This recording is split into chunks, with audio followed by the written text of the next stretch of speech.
Hello, Jim. Hello, Sarah. How are you? I'm great. It's a snowy Awesome. Columbia. Yep. I see you are rocking that Truman hoodie, I am. repping the alma mater. So, fun fact for those of you that do not know, both Jim and myself attended Truman. So, go Bulldogs. Not at the same time. Not at the same time. And we did not stay in the same halls, but No. somehow this wonderful, crazy world that we live in, it's a small world. So, It is indeed. yeah. So we have a lot to talk about, Jim. Oh, I guess first we should also say welcome to another episode of Pruning the Final Rose. We got to get our branding in there. Yeah. And we kind of pruned an episode, didn't we? Yeah. Episode 3 of this season wasn't perhaps the most podcast worthy of episodes, but it wasn't that we were bored. Sarah and I just, you can imagine at this point, having gotten to know us, we are busy people. There are lots of asks on our time. We got jobs. We We got got jobs. responsibilities. We got responsibilities. We have friendships. We're in a pandemic. We have pets. We have So pets. there are a lot of things that can keep us from our bachelorly rounds, but we're back. Yeah. So thank you to those of you that are here sticking with us, watching this. I don't know about you, Jim, but I'm actually one of those people that as soon as we record and post it, I don't watch it again. I don't need to see myself. I'm good. I know what we do well, what we need to work on. But just a reminder that we are still figuring this out. We are still amateurs to the 10th degree. Absolutely. But we're along for the ride, baby. Here for this journey. Speaking of amateurs, I know that you and I share an affection for a particular segment of this week's show that gave us a glimpse into the dancing prowess, Oh my gosh. or lack thereof, of one Matt James. So, Sarah, your hot take on Matt James, dancer. Okay, well, as someone that already was following Matt James, I already knew that this was a passion or hobby of his, dancing, because he was huge on TikTok last summer. I don't think he's a great dancer, but I freaking love his confidence. And I have got to tell you, Jim, I think that 1 minute or whatever it was the best minute we have seen all season. We need more content like that. It was so hilarious. The silence, he's just dancing to no music. And I feel like we were all Maggie in that moment. Like, yeah, that's great. I don't know what to do. You're doing your thing. Great job. But it was so great. I hope we get more of that this season. What did you think? I thought it was one of the longer minutes in all of Bachelor history. I thought that Matt, contra you, I thought that Matt is maybe not the best dancer in the world. Oh no, I don't think he's a good dancer. He's better than I am. Certainly better than I would be on national TV. But talk about damning with faint praise. The other thing that's interesting to me is that let this be a lesson to every man who watched this episode. If there is someone who asks you to dance without music, I hope they mean a lot to you. Because if they don't, I don't know that there's another upside. And I honestly, I'm kind of surprised he said yes, because I'm not convinced that that Maggie means that much to him. Like, I'm not convinced that they have much of a connection. Right. And so that makes me afraid that Matt actually thinks that he's a good dancer. I just love his confidence. I feel like he does not care about being goofy and being silly, and that was the best part of it all. And Maggie, I was so happy we got a little bit more of her in this last episode. She was totally the comic relief of the whole episode. Her and that freaking pumpkin. She was stuck there and the sun is going down. Like, I hadn't made that so bad. connection, but you're absolutely right. High five to Maggie, Yeah. who is bringing some much needed levity into this series right now, because there are some real downers who we will talk about later. But, you know, honestly, I'd like to talk next about one of the characters who is becoming a favorite of mine this season, and that is our girl, Katie. Katie. You know, Katie is doing, she has taken a job upon herself that is not an enviable one. And she's doing that job with, I think, a level of fairness, a strong fairness that is not easy to pull off. When she took on Victoria, and then Victoria came back at her, or Victoria was talking about Brittany after having met her so soon. I thought to myself, you know, this scene makes Victoria look worse. And this scene makes Katie look better, not because Katie scored, but because Katie was able to, like, restrain herself. She didn't stoop to Victoria's level. Right. But she also was not aloof about it at all. I really appreciate what Katie is doing with respect to kind of trying to keep the temperature in the room at a healthy place. Yeah. She is the conscious of the group.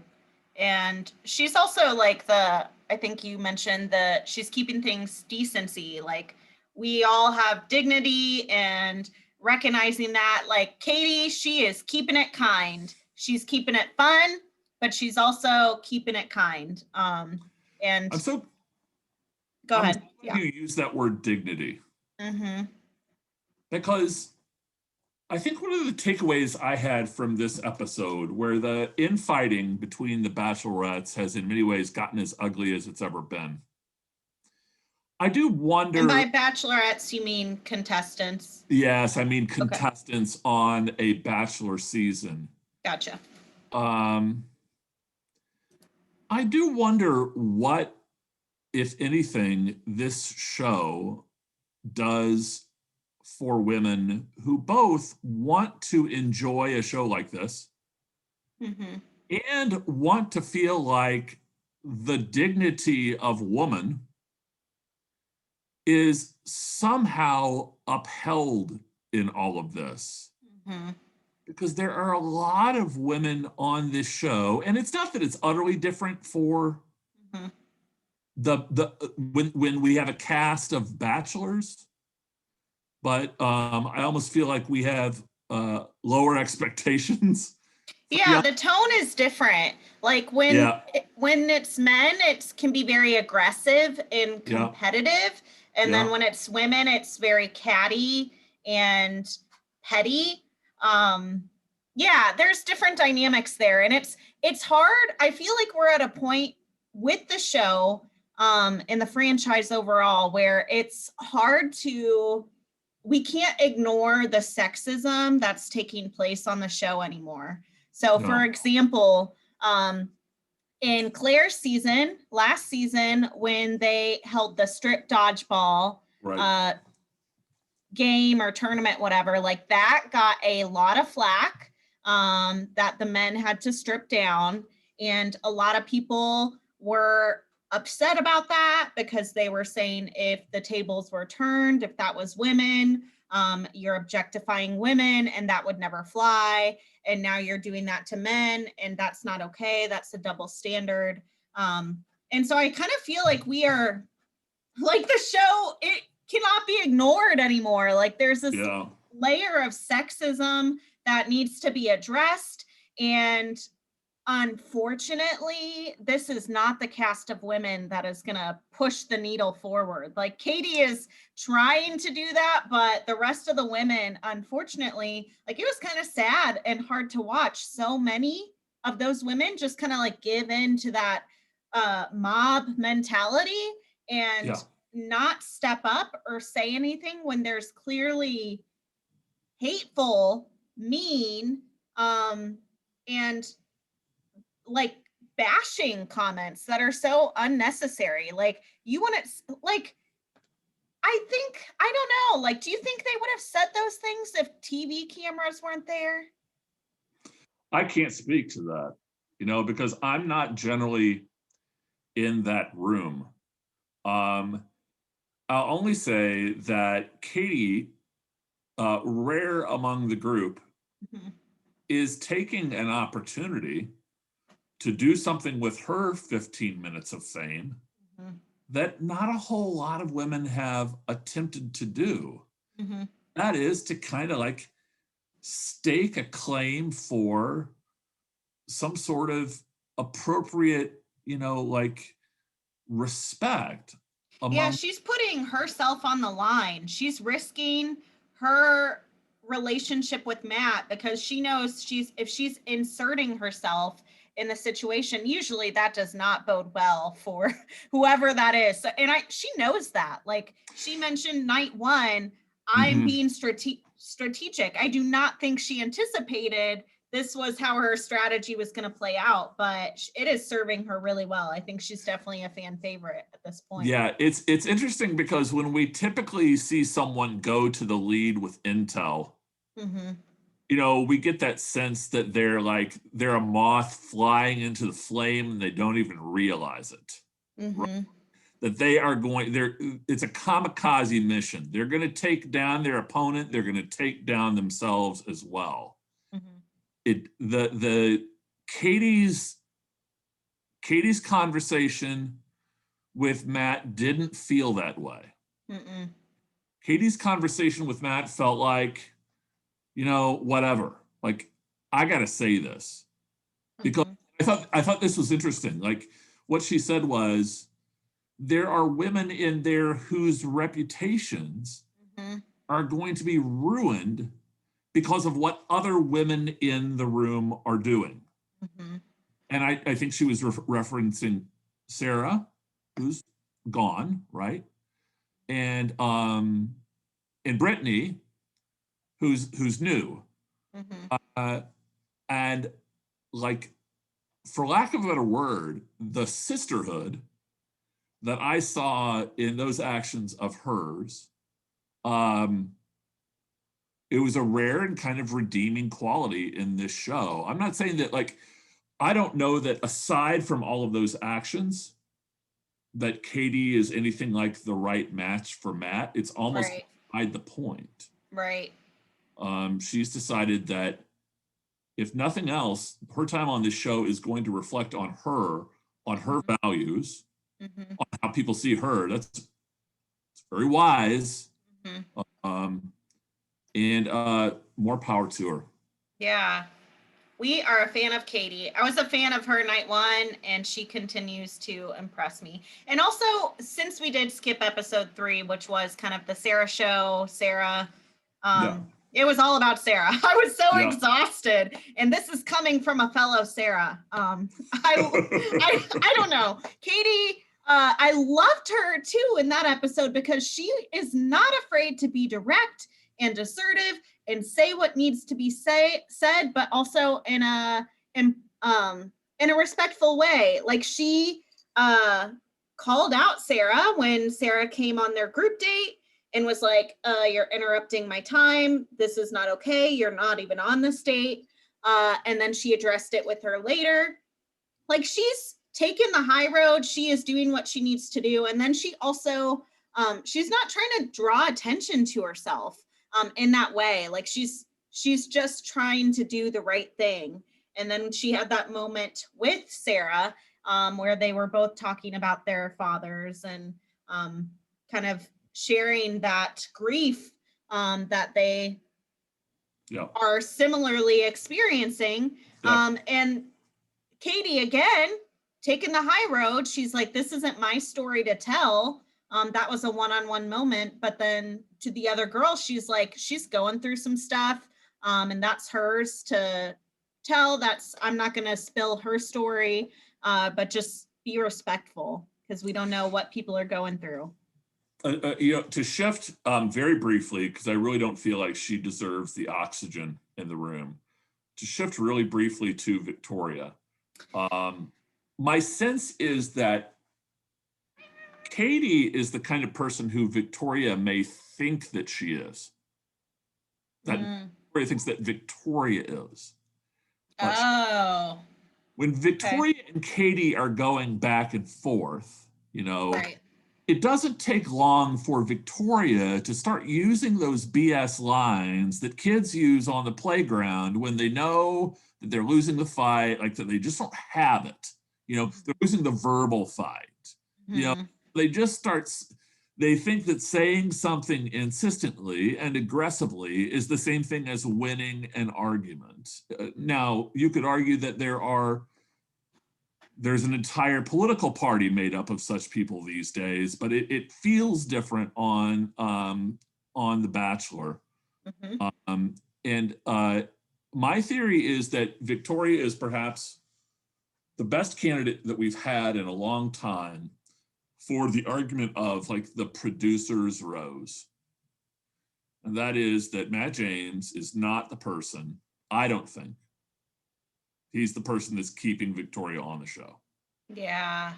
Their conversation, it was kind of hilarious when Chris Harrison interrupted their conversation. Like it felt a little bit like karma for Victoria being served.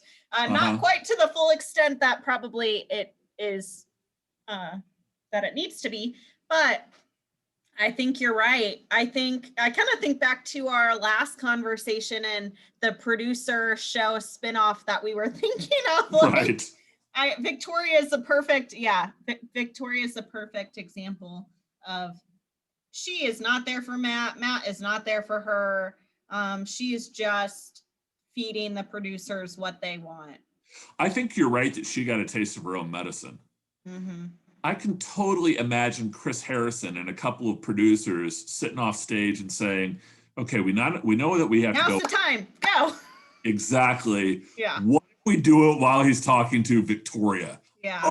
Oh, God, that'd be great. Yeah. Oh my gosh. So speaking of, do you think it was planned the whole time to bring on new contestants? So they brought on 5 new women in the episode. Do you think that was planned from night one, or do you think they decided that later? I think it was planned from night one. And I think it was planned from night one, if for no other reason than COVID caused us to have to plan. So, the show oftentimes gets away with what we could call like the illusion of spontaneity. Oh, look what's happened now. The girls think this must be Sarah because she just left. Oh, we're going to show the girls. No, like I don't think that the show planned for Sarah to leave. Right. But I don't think that the new girls coming in is a reaction to that. I think the new girls were always going to come in. Well, and the other thing to consider too is the cost that you talked about. So the planning, but also if they are in this season, which is different than most other seasons, they're in the same location. It's a lot more cost effective, easier for them to have more contestants than probably any other season that they've been able to. So why the heck not? That's like if they're not point. Traveling, if they're not traveling. But I have to tell you, if that's the new Bachelor economy, then add yet another reason for COVID to be over. Because I'd rather not a fan. I'd rather they take half of this cast to Barcelona than add another 8 women to the cast. It's just, maybe it's my sense of decency that I do kind of feel for all of the contestants who don't get the opportunity that they feel entitled to have any sort of exclusive time with Matt. Now that could easily be manipulated by the edits. Mm-hmm. But there are only two possible reasons that I can see that they add people to the cast at this point in the show. Reason number one, they're afraid that in that mix there is no match for Matt. I don't see that. I don't have reason to believe that. Mm-hmm. Number two, they're afraid that the current chemistry in and among the cast isn't going to provide sufficient drama. Are you kidding me? So that leaves number three, which is, because one is not the case and two is not the case, let's see how far we could go before this thing just blows up. And I think they're getting what they wished for. So you believe the producers anticipated it blowing up to the magnitude that it has become? Yes. Okay. Now, well, I don't know that I fully agree with that. I think there is some truth to that, but I don't know that I fully agree with that because the producers freaking missed their opportunity to really stir the pot, Jim, when they had the boxing date. And they didn't put any of the new women on the new contestants on that date. Why did they not do that? So part of me thinks that I don't know that they realized just how intense it was going to become. Clearly they saw it happening as it was happening, but I don't know that they anticipated it kind of becoming as big as it did. I think that's a fine observation. Yeah. Here's another observation. As the new bachelorettes come in, two of them kind of rise to the fore for different reasons. And so, I'm talking about Brittany on one hand. And in the case of Brittany, from Chicago, we hear almost immediately that Anna has some intel on her and that she's been told that this woman may be out for, well, we'll just put it nicely, she's not there for the right reasons. Mm-hmm. Now, if Brittany had been one of the original cast members, that would make sense. But how can you have intel on someone who is not a cast member and then becomes one when you don't have access to the internet while you are a contestant there on the show? Right. Doesn't make sense. Right. So it seems like it's producer meddling, right? Because because if she really did get that information before she went on the show, that probably would have been a plot point already. It seems like based on the timing, the sequencing of how that all rolled out, like that was definitely producers meddling in and trying to infuse that plot point. And unfortunately, Anna took the bait and it is not serving her well. Well, and I don't know how much of the culpability actually lands with Anna, but this whole idea that the Chicago scene is small. What? Well, she's saying that the club industry is small. In Chicago? Yeah, that might be true. I don't know. When you're in a specific industry, you do kind of know people. So whatever. That doesn't matter. Honestly. But well, I'll be the first. Yeah. It's not okay that she is trying to slut shame Brittany. That's not okay at all. And she's trying to kind of ruin her reputation. And so it'll be interesting to see how it plays out. I hope it plays out in that Anna and Victoria and MJ maybe go home.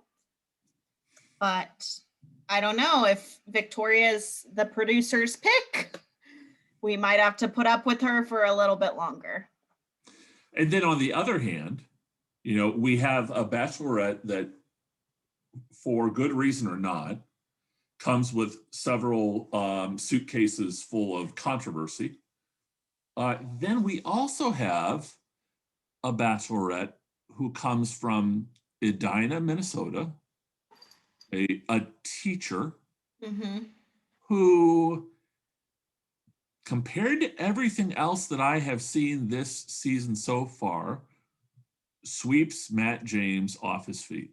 I mean, she nearly swept me off my feet. Wow. Well, just in the sense that, like, so full disclosure, like, I'm a person who actually enjoys people making what seem to be authentic connections. Yeah. Wow. Call me crazy. And I was feeling them on this first date in some of the ways that I was feeling Tayshia on her last dates. The dates that she had with her 3 finalists, where, they were really kind of keeping it real. And I thought Matt did a really nice job of describing this dynamic, which is, here is a woman who, like, she gets that athletics, that college athlete side of me. So we've got that. The back and forth, the banter between us is really good. And then we get to dinner and we start talking about serious things. And it's still working really great. And the fact that he gave a one-on-one to someone who had just walked in the house could, again, be producer manipulation, or it could be like the new first impression rose. Because, first impression rose, first night, everybody wants to shine, right? Or on the typical group date. Who got the first impression rose? Oh, Abigail? Yes. Okay, gotcha. Who I spotted on the show this past episode.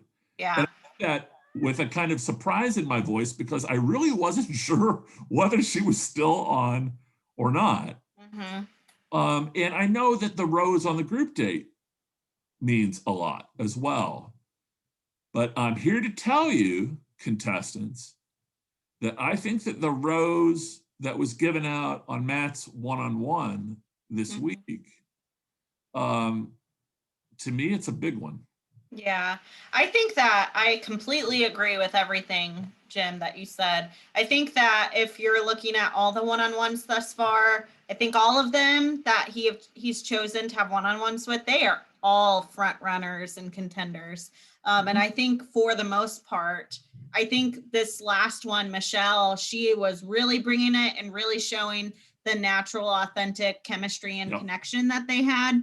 But I think all of them that he's had one-on-ones with so far have very much been front runner contenders of people that he could actually end up with. And what I like about Michelle is that she is so, like, complimentary of him. It's like yin and yang.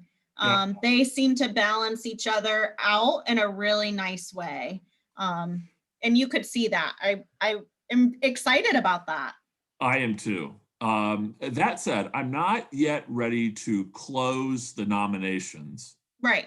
For top 4s. And so with that in mind, I wonder if we might end today's episode considering who most deserves the next one-on-one date. That is a great question. I sense that it might be Rachel. Because I think that he has a lot of chemistry and feelings with her. I also think it could be Kit. I think that he really likes Kit. He made a point to really validate her being there, and emphasizing how glad he was that she was there. And I feel like he has continually tried to make an effort to, like, see her, notice her on the group dates. And so I feel like Rachel or Kit might be one of the next one-on-ones. What is your prediction? Well, if it came down to those two, I would be much happier with Rachel than I would be with Kit. because my impression of Kit so far has been that she, kind of like MJ was, she has been like a straddler in each camp, like where the two camps are, I'm happy to kind of be me, fade into the woodwork, or the other camp is like, I'm going to aggressively go after people. And I feel like I learned enough about Kit in her bio to have the impression that she would just be a flash in the pan for Matt James. I think he'd be making a mistake by giving her the kind of time that a one-on-one involves, because I don't know that she's as substantial and grounded a person as it seems like he's looking for. No, so I do not have a specific person that I want to have the next one-on-one date, but just like he did when he picked Michelle this week, I want Matt James to surprise me. I want Matt James to pick someone whom he sees as having real kind of qualities of the type of woman he's looking for. And then I would love to see him draw that out of that person on their one-on-one. So Matt, buddy, you do you, right? I feel like, Matt he's been a really strong bachelor at times, and at other times he has danced without music on, which I know you were going to equate with being I am such a fan of that. I think we need more of that. I love it. He is green. He's fresh and green, and I think that he is doing a really awesome job as a bachelor, given all the circumstances. You can tell that he's nervous, but I also think that's kind of charming. Oh, yes. I mean, as a person who has had to rely on people seeing that himself, that nervous can be charming, I'm all for Matt in that respect. I think that whether Matt is, in fact, the bachelor that I dreamed of, the Bachelor 2.0, is something that the jury is necessarily still out on. Because he is going to have to come to the fore as the group gets smaller, as we see him in more and more one-on-one interaction with people. And so I could see it going either way at this point. Yeah. But I'll say that after this episode, as opposed to episode 3, I'm a little more excited to see it play out. Yeah, me too. Yeah. I think we're headed in a good direction. I think we are probably getting closer to Tyler Cameron or Hannah Brown making an appearance. I'm sure that's going to happen really soon. We won't go into all the contestants that have been coming on. We'll save that for maybe a future episode. But this has been fun. Thank you, Jim, for chatting and talking about The Bachelor, which we love in this crazy pandemic that we're experiencing. But just want to wrap up by saying we're still figuring this thing out. If y'all want to solicit any ideas, if you have any questions that you want us to answer, that you're really curious about, or maybe you're curious about our opinions on maybe our mailbag or rose trimmings, let us know. Or do you want to see a guest on the show? Do you want to see us interact with a guest? Do you want to come on here and talk about The Bachelor? Let us know. Put it in the comments, subscribe, like, just hang in there and take care of yourselves. It's hard out there, y'all. So stay safe and stay well. Amen. See you next time. Bye.